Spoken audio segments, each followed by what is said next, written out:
this morning. Good morning, Shabbat Shalom, Yasher Koach, Cantor, and Mazel Tov, Jenna and Evan, seeing your beautiful babies' faces, their little punims that keep sort of turning to the camera a little bit. It's just a machaya. It's just so life-giving and gorgeous this morning. Mazel Tov to you and your whole family. So many joined us. It's amazing. So my family recently moved from Golanus to Crown Heights.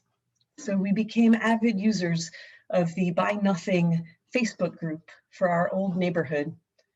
If you're unfamiliar with what that is, it's a forum that people use to give things away or request something for free.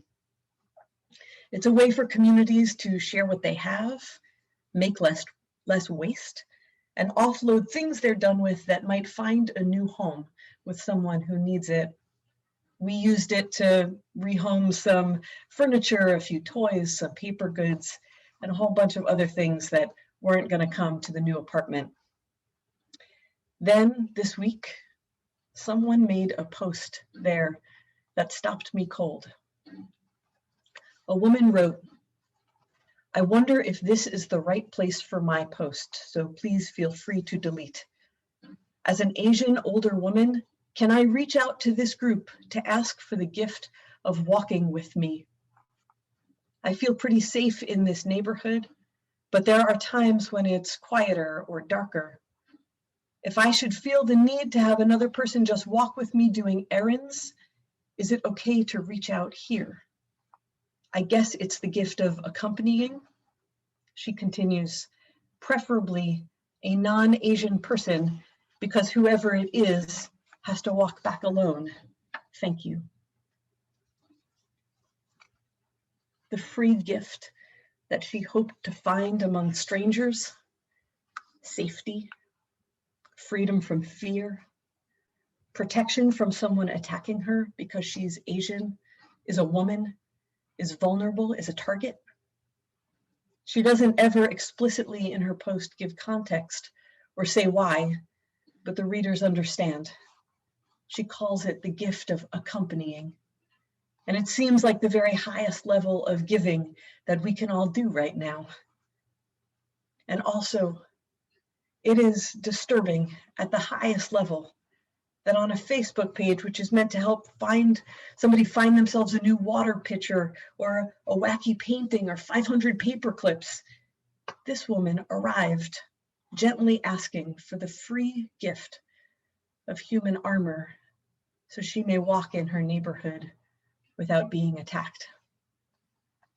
This Shabbat, we begin reading the book of Vayikra, or Leviticus. In some ways, Leviticus seems like the most archaic of our books and the least relevant, maybe, often referencing the priestly laws of the temple and animal sacrifice, entrails, and blood. And yet, within the very first portion, among its early verses, Vayikra seems to speak directly into this moment. As I read it, I thought, what a gift this is. There's a section that discusses what to do if various individuals commit sins without realizing it.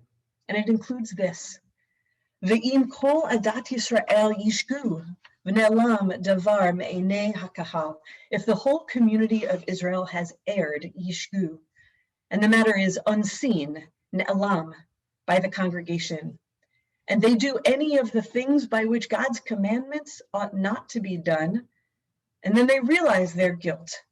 V'nod'a hachatat asher chat'u aleha. When the sin through which they incurred guilt becomes known, nod'a, the congregation shall offer a bull as a sin offering and bring it before the tent of meeting.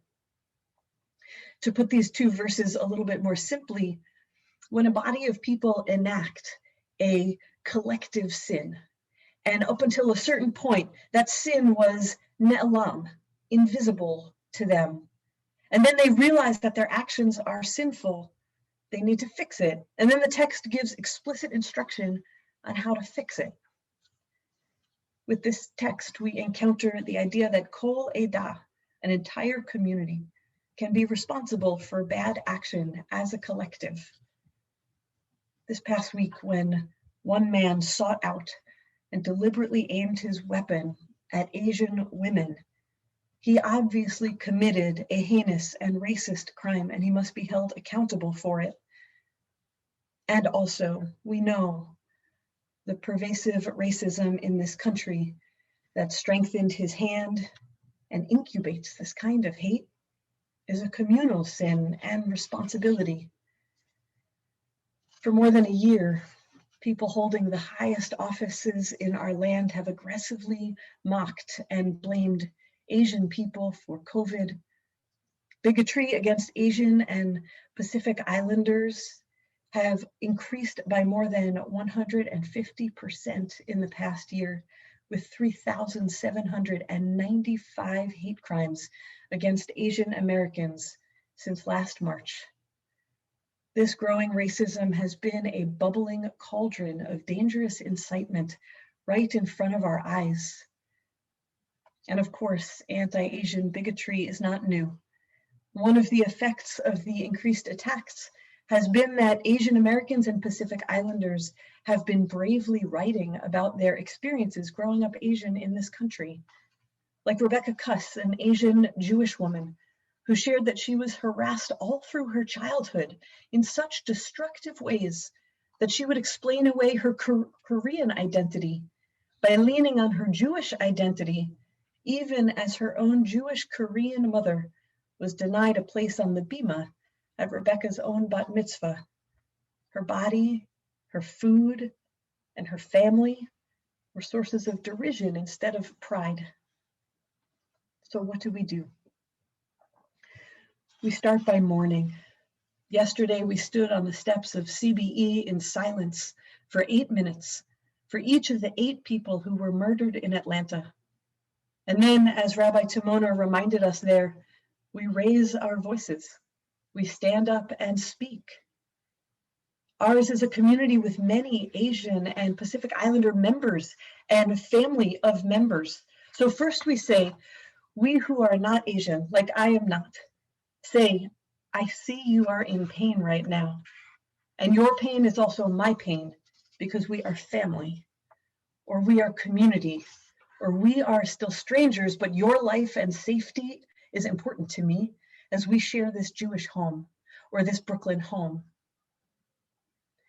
Because if we didn't see it or acknowledge it or understand it before, we do now. There is a very powerful and pregnant moment that this verse in Vayikra sets up. There is a point up until which a community can sin, and the thing is called ne'alam, invisible to them. It shouldn't be. It's hard to conceive of how that's possible. We who didn't see it might feel shame about that. But Vayikra acknowledges that it is a painful human truth that we often can't see the waters in which we are swimming. But then the verse continues. As soon as the thing becomes nod'ah, known, then the edah realizes its collective sin. The community must make restitution for it and change its ways. To learn and to listen to the stories of Asian Americans, to come to understand how misogyny and the sexualizing of Asian women are wrapped up in this horrible moment, to understand Asian immigrant stories and experiences, like Adam and Eve in the Garden of Eden, whose eyes are open and then they can see that they are naked. Once our eyes are open, there is no going back from that. Anti-Asian racism didn't begin this year, but perhaps this violent act of white terrorism that we witnessed this week might trigger that breath between ne'alam and nod'ah, invisible and known. And now that it is nod'ah, known, acknowledged, tragically right in front of us, we move towards repair. Vayikra assumes from the very beginning that we are individually and communally imperfect and likely to mess up. But it generously assumes that our imperfection is not permanent. We are provided a way in this verse towards tshuva, a way to repair what is broken. And in Vayikra, that is most often done through ritual sacrifice, which in Hebrew is called a korban. Korban does not mean sacrifice, though. It comes from the verb likarev, to draw near, to get close, perhaps to accompany. The path back to us that is given to us, drawing near to one another, to be each other's protector and partner, to walk with each other in friendship and allyship. I went back to that Facebook post. 122 people responded to the poster, an outpouring of community support and solidarity, affirmatively answering the request to feel and be safer and less alone, not just on the street, but in this moment. The poster edited her post to say that she was overwhelmed by the outpouring of love and companionship and would take folks up on their offers. It's a start. Communal sin, as outdated as that term might seem today, can only be repaired by communal response and repair. May we find ways, both literal and metaphoric, to walk together in the weeks and months ahead.